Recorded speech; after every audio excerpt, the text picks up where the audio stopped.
pag umabot ng 30 million ang iyong bin or pataas, hindi kaya mapasali ka sa top 10, makakatanggap ka ng coins galing kay Popo. Paano mo ba malaman pag makatanggap ka ng coins kay Popo? Gamit ang bin. Dito lang yan. Dito sa may 1, 2, 3. Diyan mo makikita kung anong top ka na or pasok ka ba sa top 10. Ayan. Kahapon, kagabi, naglaro kasi ako. Naglaro kasi ako tapos nag-top 4 ako.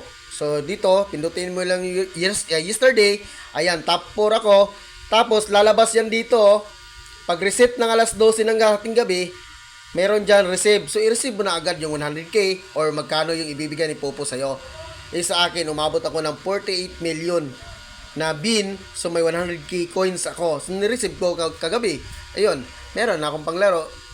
Convert to points to money. Madali lang manalo. So, ano pa hinihintay mo?